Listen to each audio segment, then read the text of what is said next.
সবার প্রতি আন্তরিক প্রীতি ভালোবাসা এবং শুভেচ্ছা জানাচ্ছি। প্রথম শ্রেণীর সোনামণিরা, তোমরা গত পাঠটা দেখো নাই, তার আগের পাঠটা বেশ কিছু মানুষ দেখছিলাম, কিন্তু গত পাঠটা মোটেও দেখো নাই। জানি না কি জন্য, হয়তো আমার পাঠ দেওয়া খারাপ হয়েছে না কি জন্য। তো যাই হোক, তোমরা প্রত্যেকটা পাঠই দেখবা। যদি একটা দেখলে একটা দেখলাম না, তাহলে তো হলো না। তো যাই হোক, আমি আবার আজকে পাঠ দিতেছি, দেখি আজকে পাঠটা তোমরা কয়জন দেখো। তো আমরা সরাসরি বই চলে যাই। আর যারা নতুন যদি কেউ দেখেন, অবশ্যই আমার চ্যানেলটা একটু সাবস্ক্রাইব করবেন দয়া করে।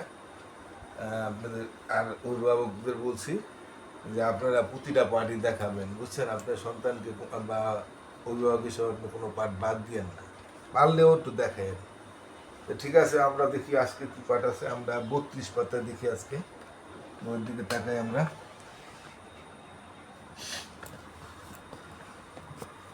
এখানে লেখা আছে 3টি লাল বেলুন। এই যে 3টা লাল বেলুন, যাই হোক, এবং 5টি নীল বেলুন, একসাথে কতটি বেলুন আছে? 3টা লাল বেলুন আর 5টা নীল বেলুন বলে দিছে। তো এখানে বলছে তোমরা এখানে কয়টা, তোমরা একটু গণো তো। হ্যাঁ, তোমরা সবাই গুনতে পারো। গণার নিশ্চয় শেষ হয়েছে। হ্যাঁ, 3টা, 1 2 3টা আছে। এখানে সবুজ বেলুন কয়টা আছে তোমরা? হুম, নীল বেলুন কয়টা আছে তোমরা একটু গণো তো। হ্যাঁ, আশা করি সবাই গুনতে পারো। হ্যাঁ, গোনা শেষ হয়েছে। হ্যাঁ, এখানে 5টা আছে, 1 2 3 4 5টা আছে। ঠিক আছে, ঠিক গুনছ। তো এই যে 3টা আর 5টা একত্রে কয়টা হয়? আমরা আবার প্রথম থেকে যদি গুণা যাই, তাহলে কয়টা হয় তোমরা একটু গণো তো। এই 3টা গুনবা, সাথে 3-এর পরে আবার গুণা যাবে। হ্যাঁ, সবাই কি গুনছ? হ্যাঁ, কে গুনছ? কয়টা হয়েছে? 8টা। হ্যাঁ, ঠিক আছে, যে বল 8টা পারছো তোমরা আসলে পারো। আমি একটু আবার দেখি। 1 2 3 4 5 6 7 8। তাহলে 3টা আর 5টা মিললে আমার 8টা হয়। আবার আরেকবার দেখি। 1 2 3 4 5 6 7 8। এখানে 5টা আছে আর এখানে 3টা আছে। তো 3টা আর 5টা মিললে 8টা হয়। যে কোনো 3টা আর 5টা মিললে 8টা হবে। তোমার কাছে যদি 3 টাকা থাকে, তোমার মা যদি আর 5 টাকা দেয়, তাহলে 3 টাকা আর 5 টাকা মিললেও 8 টাকাই হবে। তোমার বাড়িতে যদি 3টা কাঁঠাল গাছ, 5টা নারিকেল গাছ থাকে, তাহলে 3টা কাঁঠাল গাছ আর 5টা নারিকেল গাছ মিলেও 8টাই হবে। এই যে বাড়লো, 3টা 2টার সাথে একত্রিত আমি করলাম, এটাই হচ্ছে যোগ, যোগের ধারণা। অর্থাৎ 2টা মিললে বা 3টা মিললে একত্রিত হওয়াটাকে আমরা যোগ বলি। যোগ বেড়ে যায়, তো 2টা মিললে বাড়ে। তাহলে এখন আমরা গাণিতিক বাক্যে সেটা কিভাবে প্রকাশ করব? এই যে 3টারে আমরা কিভাবে, এই যে গাণিতিক বাক্যে গাণিতিক সংখ্যা এইভাবে আমরা 3 লিখি না? সবাই জানো 3 এভাবে লিখি। আর এখানে একটা যোগ চিহ্ন, আমি বলছি যোগ চিহ্ন কিভাবে হবে? সোজা, কোনো ক্রমেই যেন বাঁকা না হয়। বাঁকা হইলে সেটা গুণ চিহ্ন হয়ে যায়। আমরা বাঁকা করব না, একদম সোজা। আর এখানে 5 আছে, যে 5। তাহলে আমরা গুনছি আগে, 3 আর 5 8 হয়, এই যে 8। এরকম পরীক্ষা আসতে পারে, 3টি লাল বেলুন, 5টি নীল বেলুন, একসাথে কতটি বেলুন? তখন তোমরা 3 আর এভাবে যোগ দেওয়া 5 দিয়া 3 আর 5-এ 8টি বেলুন। এভাবে তোমরা বই করে দিবা। এখন তোমাদের পরীক্ষা আসলে তোমাদের প্রশ্নের মধ্যে পরীক্ষা দিতে বলবো। হয়তো এটা দেওয়া থাকবে না, কিন্তু এইটু দেওয়া থাকবে। 3টি বেলুন ও 5টি নীল বেলুন একসাথে কয়টি বেলুন? তখন তুমি 3টা আর 5টা একসাথে লিখবা। এই যে এইভাবে লিখে 8টি বেলুন লিখে দিবা। ঠিক আছে?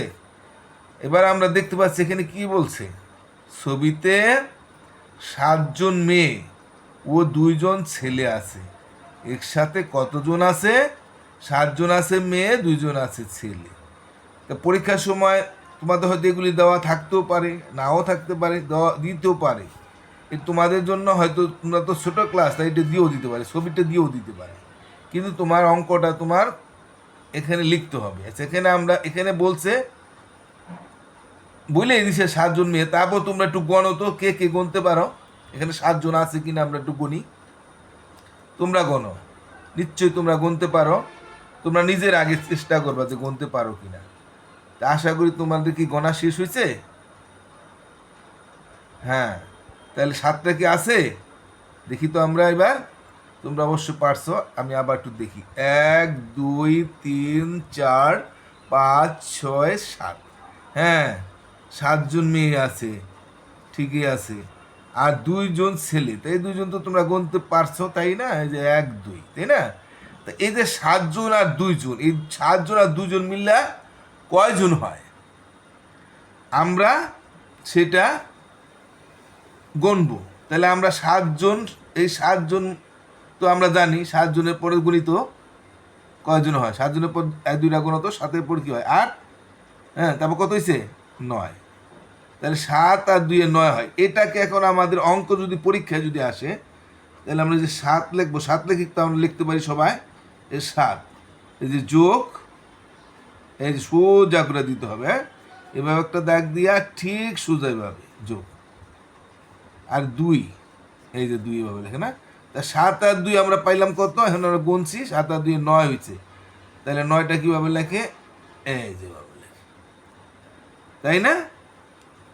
এখন এখন তোমাদের কিছু যোগ অঙ্ক দিছে, কি দিছে, যোগ করি। আমি কিন্তু আমার একটা যোগের ধারণা আমার দেওয়া আছে 2-3টা, হয়তো প্রথম দিকে যারা দেখো নাই তারা, আর যারা দেখছো তারা নিশ্চয়ই সেটা দেখতে পাচ্ছ।